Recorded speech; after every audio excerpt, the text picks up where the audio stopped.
Today, I want to talk about purpose. But I'm not here to give you the standard commencement about finding your purpose.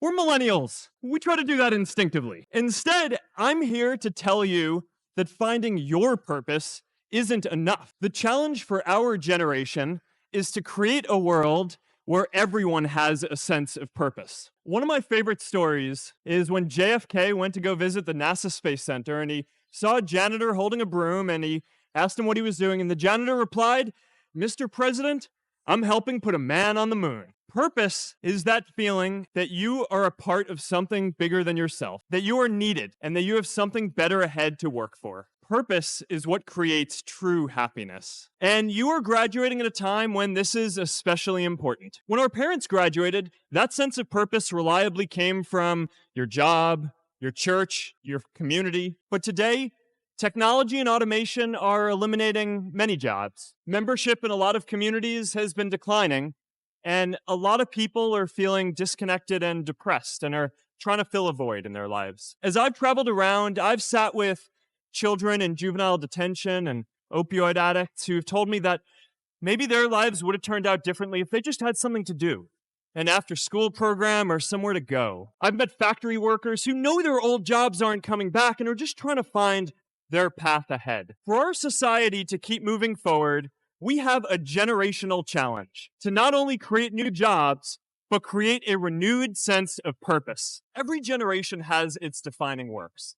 More than 300,000 people worked to put that man on the moon, including that janitor. Millions of volunteers immunized children around the world against polio, and millions of more people built the Hoover Dam and other great projects. And now it's our generation's turn to do great things. Now I know, maybe you're thinking, I don't know how to build a dam. I don't know how to get 1 million people involved in anything. Well, let me tell you a secret. No one does when they begin. Ideas don't come out fully formed. They only become clear as you work on them. You just have to get started. If I had to know everything about connecting people before I got started, I never would have built Facebook. I remember that night I launched Facebook from that little dorm in Kirkland House. I went to Noakes with my friend KX, and I remember telling him clearly that I was excited to help connect the Harvard community, but one day someone would connect the whole world. The thing is, it never even occurred to me that that someone might be us.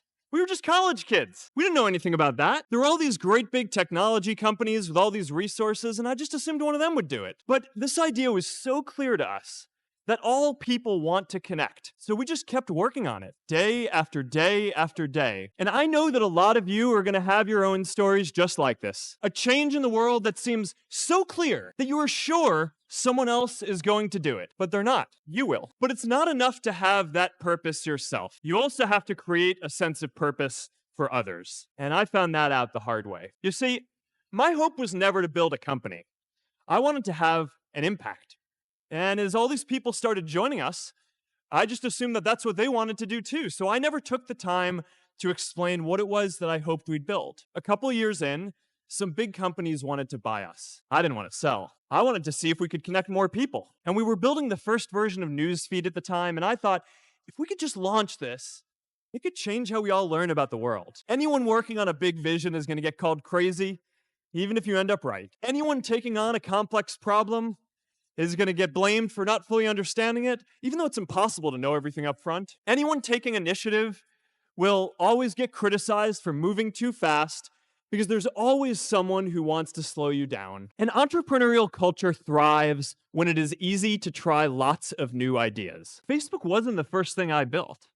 I also built chat systems and games, study tools and music players, and I'm not alone. J.K. Rowling got rejected 12 times before she finally wrote and published Harry Potter. Even Beyoncé had to make hundreds of songs to get Halo. The greatest successes come from having the freedom to fail.